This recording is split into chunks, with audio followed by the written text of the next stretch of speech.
does change happen when you meditate more? Do I have to meditate every day? Do I have to meditate longer every day?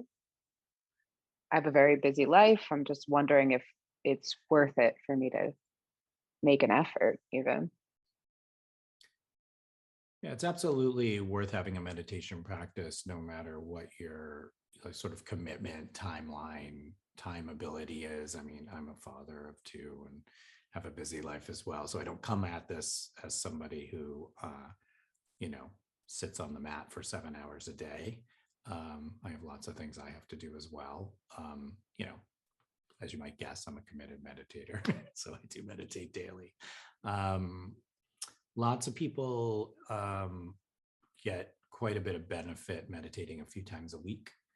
And a lot of those meditations could be in the 20-minute range. So I would say on the low end, people are committing an hour a week over days. And on the high end, people are committing to, say, 2 45-minute meditation practices per day. So that's like the range in which someone can work.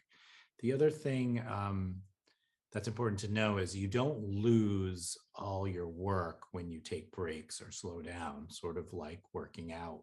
You don't, if you lift weights for 20 years and take 3 weeks off, you don't lose all your muscles. And it's the same with your mind. If you meditate very consistently for periods of time, and then you need to slow that down to deal with life events, and then you pick it back up, it's not like you've never meditated before. So sometimes people kind of go into that with that attitude. So one of the things we talk about a lot in the program is how much should I meditate? How do I adjust my practice for my current circumstances? Is this an appropriate time to meditate? So there's lots of times when meditation might not be an important thing for you to be doing. Like when a loved one dies, there's lots of events we have in our life where it's not your moment. You're in the middle of having a baby, this is not your time to really bear down on your meditation practice.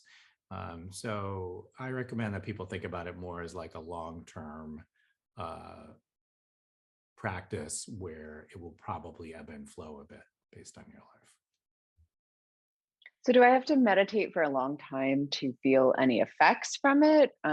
If it sounds like, I imagine that kind of retraining one's mind or nervous system takes a long time. Will I see any changes right away? How does that work?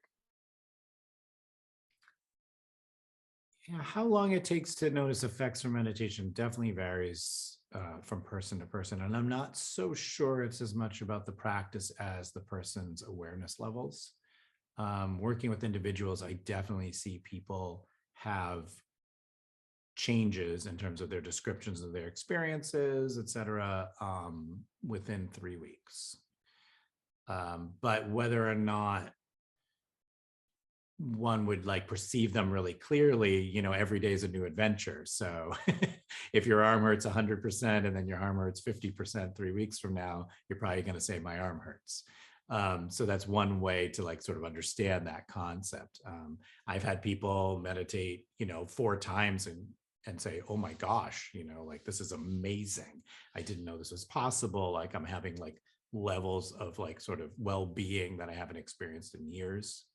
I've had other people meditate for 3 weeks and I don't feel anything. And then upon further questioning, it turns out they're sleeping better. So they are having effects. It's just the way we perceive it. But I wouldn't say in terms of figuring out whether meditating is, and in this style, for instance, is a good fit for you. I would definitely say if you gave it 6 to 8 weeks, you'd probably have a pretty good idea of whether you were on the right track or not. Well, I have some really big life decisions coming up. Can meditation help me understand my life path better, or my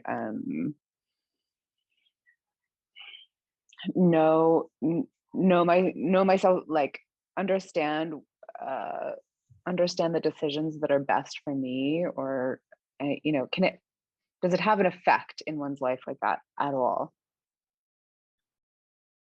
So, from my perspective, as someone who's meditated for a while, I can't imagine how one would make great life decisions without being a meditator. But again, that's only from my perspective. Um, I think a lot of people come to the practice wanting to know themselves more and figure out what they're supposed to do. Usually,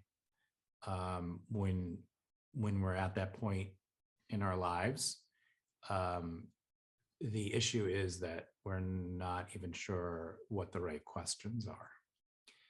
So, we don't meditate, on things like I'm going to meditate and I'm going to know whether or not to buy a house. I think the practice works a little more like, as a meditator, I have a much more clear understanding of who I am and what my needs are for my own progression as a human being. And then with that known, I think this house is in line with that. It's a good idea. I know who I am. I know I want a certain amount of stability. I know I want my kids to grow up in a certain way. I know I have a lot of fear around making commitments. But since I've meditated a lot, I can sort of handle that fear and understand myself and understand that that fear might be getting in the way of me making a good decision. So that's usually more what it looks like from an internal point of view. One of the great gifts of meditating is being more sensitive to ourselves and more intuitive in a way, in terms of knowing what's important to us and being like sort of open and clear enough to follow that advice from ourselves. So in most of the spiritual traditions, there's this concept of being connected to some universal truths and how we interplay with them. And that's what meditation does. It opens us up in a way and gives us that kind of clarity over time where, we're more able to heed that internal advice and stay connected. And therefore our decisions follow that.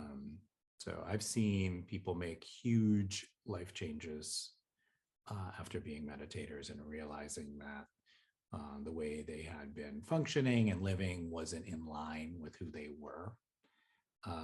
And I've seen people who've meditated a long time and realized the way they've been living was perfectly in line with who they were, so it can work in all sorts of ways, but the real gift is knowing ourselves and using that knowledge as we make decisions. So, in a way, meditating is really the experience of knowing ourselves fully.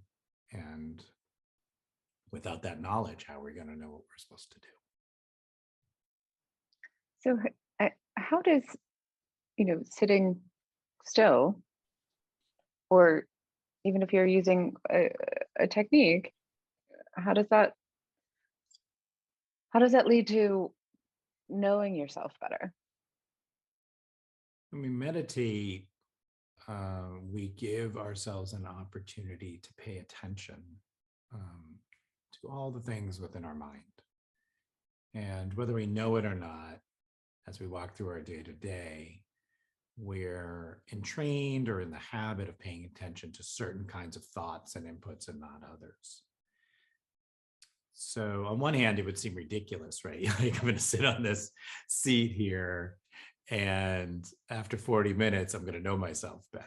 And indeed, some days that's all it is. Some days you sit down, you sit on your cushion, the timer goes off, you're like, that was 40 minutes wasted. Every meditator will tell you that. But every meditator that has meditated a while will also say it wasn't actually wasted, because there were internal processes going on in your mind you might not even be aware of. So, one thing that people sometimes don't think about as much is the reason to meditate is what happens when you're not meditating. So, you want to see the effects of meditation, you want your life to go smoother, you want to know yourself better. That's not necessarily in real time on the mat. But what's happening when we sit is it's allowing our sort of deepest, most hidden stuff that's in our unconscious mind to float to the surface. And it allows us to not only see it, but get used to it. So it's a lot harder to train yourself um, to look at things with like an open mind and an open heart in external situations in like regular life. But when you're sitting on the mat and you're having big thoughts and feelings, or new thoughts and feelings, or scary thoughts and feelings, or ecstatically happy thoughts and their feelings, it's a moment where we can train ourselves to relax and soften and open up and experience those things fully.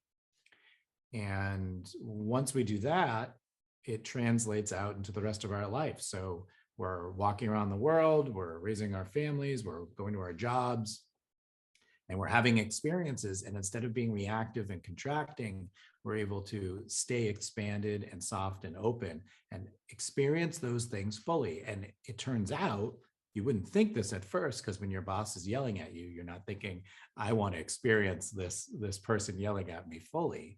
But it turns out when we're able to do that, we make better decisions. We make better decisions in the moment, and we make better life decisions. We're able to see things in context in real time, so that we're not as reactive, and all of our behaviors and habits that we already know we don't like that we do can be minimized.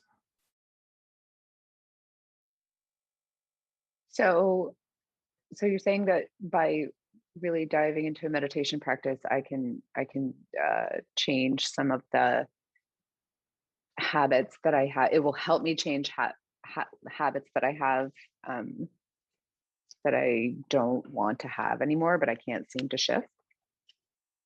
Yeah, absolutely. Meditating helps us create agency over ourselves. We know ourselves, and it gives us the ability to make choices. And so we are freer. So, one of the baseline goals, if you're going to have a goal for meditation, is I want to be more free. And how are we more free? We're more free when we are able to choose. Um, and we can't choose when we're living in reactivity. So, if we have habits and ingrained patterns that we wish were different, one of two things is going to happen when we meditate for a while. Either it's going to be easier to make different choices, or we're going to realize that those patterns and ingrained things don't actually bother us.